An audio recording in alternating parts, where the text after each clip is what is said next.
सामाजिक न्याय और अधिकारिता विभाग की तरफ से ये इंदिरा गांधी प्यारी बहना सुख सम्मान निधि योजना की नोटिफिकेशन आ चुकी है। और इस नोटिफिकेशन योजना में बहुत क्लियर कर दिया है कि जो भी आवेदक होगा उसका परिवार में पति पत्नी, वयस्क अवयस्क पुत्र, अविवाहित पुत्रियां, जो परिवार रजिस्टर अपना परिवार नकल और शहरों में राशन कार्ड पे लिखा होगा वो मान्य होगा। इसमें मैं ये स्पष्ट करना चाहूँगी कि ये परिवार की डेफिनेशन उस आवेदक की तरफ से है। अर्थात अगर किसी की बेटी अप्लाई करती है तो उसको उसके माता पिता को अगर वृद्धावस्था पेंशन लगी है या नहीं लगी है इससे फ़र्क नहीं पड़ता है। जो आवेदक है उसके पति पत्नी या पुत्र जो है वो किसी सरकारी या अर्ध सरकारी नौकरी में नहीं होना चाहिए। बाकी सभी लोग इसके लिए इस योजना के अंतर्गत पात्र है। तो आज नोटिफिकेशन जो आई है 1500 वाली, उसके बारे में बताएं।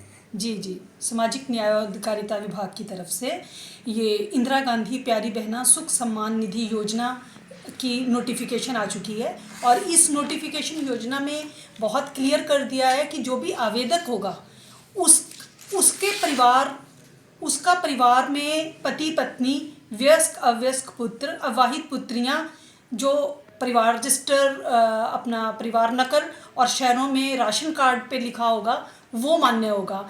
इसमें मैं ये स्पष्ट करना चाहूँगी कि ये परिवार की डेफिनेशन उस आवेदक की तरफ से है। अर्थात अगर किसी की बेटी अप्लाई करती है तो उसको उसके माता पिता को अगर वृद्धावस्था पेंशन लगी है या नहीं लगी है इससे फ़र्क नहीं पड़ता है। जो आवेदक है उसके पति पत्नी या पुत्र जो है वो किसी सरकारी या अर्ध सरकारी नौकरी में नहीं होना चाहिए। बाकी सभी लोग इसके लिए इस योजना के अंतर्गत पात्र है। तो आज नोटिफिकेशन जो आई है 1500 वाली, उसके बारे में बताएं। जी, सामाजिक न्याय और अधिकारिता विभाग की तरफ से ये इंदिरा गांधी प्यारी बहना सुख सम्मान निधि योजना की नोटिफिकेशन आ चुकी है। और इस नोटिफिकेशन योजना में बहुत क्लियर कर दिया है कि जो भी आवेदक होगा उसका परिवार में पति पत्नी, वयस्क अवयस्क पुत्र, अविवाहित पुत्रियां, जो परिवार रजिस्टर अपना परिवार नकल और शहरों में राशन कार्ड पे लिखा होगा वो मान्य होगा। इसमें मैं ये स्पष्ट करना चाहूँगी कि ये परिवार की डेफिनेशन उस आवेदक की तरफ से है। अर्थात अगर किसी की बेटी अप्लाई करती है तो उसको उसके माता पिता को अगर वृद्धावस्था पेंशन लगी है या नहीं लगी है इससे फ़र्क नहीं पड़ता है।